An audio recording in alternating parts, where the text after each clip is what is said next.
What's going on, guys? Basil is one of my favorite herbs of all time. It's one of my favorite plants of all time. And oftentimes, unlike some of my prior videos, I actually don't want to go to the nursery and buy more of it. Why? When I can just propagate it for free. So that's what today's video is all about. Propagating basil. A couple different methods. I'm going to talk just about my preference. For this one, we're going to start out with water propagation. So I have just a little cup here. I do have some rooting hormone, which we're going to take a look at, although I don't believe it's to be 100% necessary for basil. It's so cheap and it's so effective that you might as well just use it. I think this is like maybe $5. So not a really big deal if you waste a little bit of this, in my opinion. So the first thing we're talking about though is where are you actually cutting on the basil when you're taking a basil cutting? What you want to avoid is taking a cutting from anything that's already flowering. Your success rate is just going to go way down, and it is much, much better to go after a section of the plant that has yet to flower. So we're going to switch out to our Greek columnar basil here, and you can see, first of all, this is a variety that doesn't produce a flower, but second of all, we got some nice, beautiful pieces here that we can go ahead and turn into cuttings. So we have our columnar basil, and what you want to do is you want to target right underneath a leaf node. So something like that. You could even actually go to right there if you wanted to, but I'm going to go ahead and take the cutting off right here. So again, clean cutting instrument, make sure you sterilize it if possible, and go ahead and just make that cut. We've made our cutting, but we actually want to remove a lot of these leaves because remember, we just severed this from the plant's roots. There are no roots right there yet. We need to make sure that this plant has enough ability to actually set some roots, and it's going to have a hard time if it is trying to support this entire leaf structure. So I'm taking off a lot of these leaves. We're going to take off all these shoots down near the leaf node that we cut. We're also going to take off these larger leaves right here, as well as the branches coming out of the middle of those, and we're left with this right here. So this is a much more robust cutting from the perspective of cloning, and you can even go ahead if you want and take off something like that and something like that. There we go. Now that we've taken our cutting, we've cleaned it up a little bit, we're just going to go ahead and place it directly in water, and it will set root in the next, I don't know, 3 to 8 days, kind of depends. And I'm gonna go ahead and clone some more basil right now.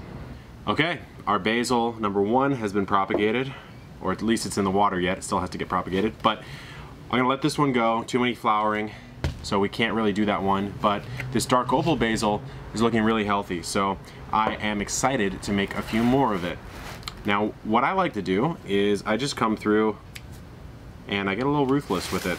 So I'm just going to come through and do this, and we'll talk about a couple of the other propagation techniques that you can use if you so choose.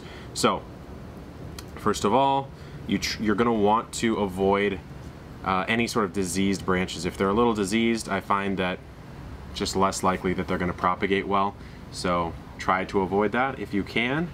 But besides that, you can propagate in soil. So you can just go ahead and take a cutting like this and propagate directly in soil. If you do that, what I would recommend you do, first of all, is take some rooting hormone like you see I have here. Take a little saucer, something like that. You don't want to put this right in the rooting hormone just because you're cross-contaminating, so not the best idea. So what you'd want to do is take a little bit, shake it out. Don't do that, but something like this, maybe a little bit more apt container. You'll take your basil cutting end, you'll dip that in the water, and then you'll just coat the ends, and then what you'll do, if we can just do a little sample here, is you'll go ahead and just put that right in the soil.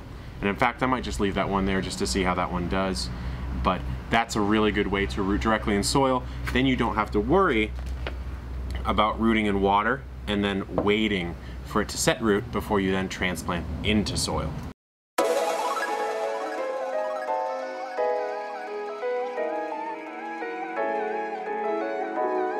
So I just did a few of these in soil just to kind of restart the dark opal, which is getting a little leggy. It wasn't the best thing that I bought at the nursery. As you can see, it's been hit with a little bit of pest damage, but these ones are in soil. We'll plop the rest in water. We'll do a little bit more of this Greek columnar, and we will see how our results are.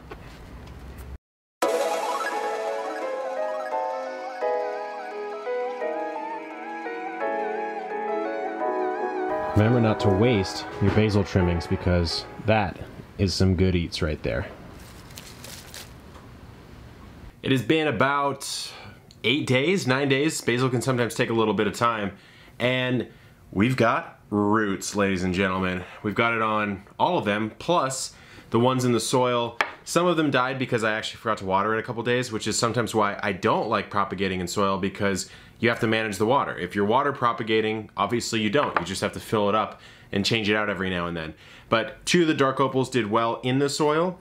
Let's go ahead and take a closer look at these though. It's time to unsheath and take these bad boys out of their home.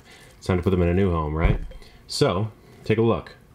All of them have decent root development. For sure, the Greek columnar basil has done the best. You can see both of these have really nice robust root systems. This one also. The dark opal has put out a little baby root. Nothing to write home about, I would say, but hey, it's there, so we can't complain, right? So we've got this, and now the question becomes, how do we pot it up? So what I've done is I've got a couple Camellia azalea pots with some soil here, so I'm gonna walk you through that process. Welcome to the propagation station. We are doing basil here. I'm gonna go ahead and just lay out my cuttings so I know what I'm working with. We've got 1, 2, I think I actually only have 4, so I don't need this extra pot here, which is perfectly fine with me. Okay, so we'll get rid of this guy. Now, remember, we water propagated these so they're a bit more acclimated to a moist, wet environment, which means that for my soil mix, I just did a standard potting mix, but it's a little bit more fine-grained, so there's not as many large particles in here, which means that it's going to hold on to water a little bit better typically. The porosity, the mix is just holding on a little bit more, which these are going to want. You're going to want to keep them a little overly moist at the start. And now I also have this, which many of you might not be familiar with. This is a mycorrhizal inoculant. And so this is kind of what it looks like. It's a granular format that I really enjoy, because what I've found is inoculating, even in a small pot like this with a little mycorrhizal fungi, helps to prevent the transplant shock, especially when you're doing like a bare-rooted water prop. I find that this works really well. I mean, I use this for most of my transplants in general, but for water propagation, I find it's extra useful. It's super effective in Pokemon terms, right? So we're gonna go ahead and do this. I'm gonna do the dark opal here first, and let's go ahead and take a crack. When you're dealing with one that only has 1 or 2 roots, I like to just make a little depression in the middle, something like a Sharpie. Doesn't need to be fancy here.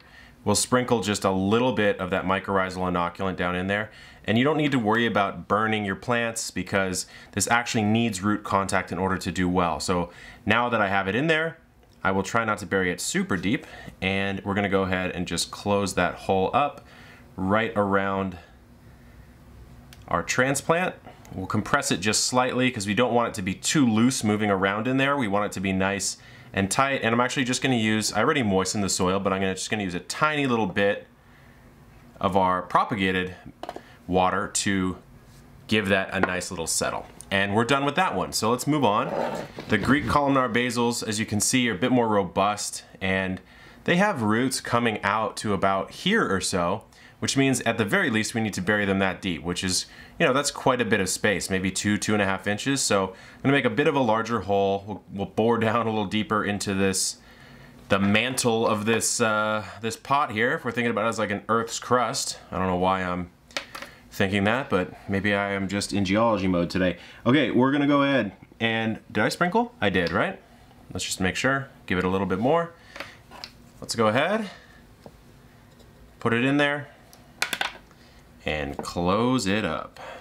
So we're right about at the soil surface there. I just want to make sure. I'm going to hold the leaves. Pretty simple process, guys, and honestly, you can more or less propagate basil endlessly this way. And if you pair this with my other video on how to prune basil so it grows forever, you can get really large yields per basil plant, right?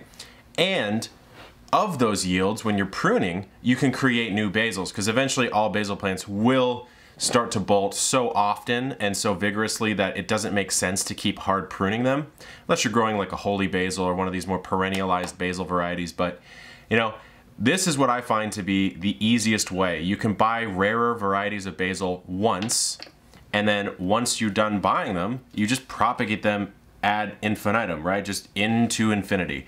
Doesn't really matter. You can save a lot of money that way. I'm gonna need to probably shore this one up with just a little bit more soil, but I'll do that once I'm done outside. That's fine. Boom. There we go. You can see there's just a little bit of root matter still peeking out here, which is fine. I'm just gonna actually steal some soil from this other one, and we will backfill. You don't want to leave any of the roots exposed to the air. Not the worst thing in the world, I guess, but there's just really no good reason to do it, so I would recommend avoiding that. Let's go ahead and fill that around. Yeah, so as I was saying, the budget play is to do this, is to go buy some rare varieties of basil that might cost a little bit, or start some seeds, right? And then really, one of the most popular herbs on the planet you will never have to pay for again in your life. If you were to go crazy with it. Of course, you know, sometimes you don't keep up with this process, that's fine. Even then, start the basil from seed, which is even cheaper, then go into this process with the propagation, with the cloning, with the pruning, and then you're in a really good spot because, I mean, at that point, what are you even spending money on, right? So it's a really good budget play, and also just, to me, stretches your green thumb a little bit. You know, you're practicing your skills on not just going out to the store and just buying something and you know, repeating that process over and over again, making the nurseries richer, which is fine. I think it's great to support your local nursery. I love it. However, I will support them in other ways instead of just buying really common herbs that I can do this process and save myself a nice chunk of cash. All right, that is it. I mean, look at that. We've got 3 beautiful Greek columnar basils, 1 beautiful dark opal, and then we have the other 2 dark opal that are hanging out in their pot right here. That's it, guys. That's our basil propagation process. Again, it's super simple. Just want to keep these a little bit more moist until they really establish themselves. And one thing I forgot to mention, with your soil-rooted basil cuttings, what you want to do to make sure that they're actually taking is you give them a really light tug. And if you feel that they're providing a little bit of resistance there, that means that roots have developed and they've started to anchor themselves in the soil. If you get some quick and easy pull, that means they probably haven't rooted yet and you don't want to disturb it as long as it's still looking healthy, because it'll still have some time to produce some roots. So I hope you enjoyed the video. Please let me know what videos you want to see in the future as far as propagation of herbs and other types of plants. I have a lot coming on that, and I think it's one of the most fun, rewarding ways to garden because you can make more plants from the plants that you have, right? So 3 things you can do right now. The first one is to cultivate that like button if you like this video, and subscribe to the channel, which just really helps it grow. Comments, of course, help a lot as well. Another thing you can do is, if you're interested in more of a tactile experience, the book, Field Guide to Urban Gardening. I believe we are the #1 vegetable gardening book right now on Amazon, and have been for the last week or 2, which is pretty cool. So if you'd like to support, go ahead and check that out on Amazon.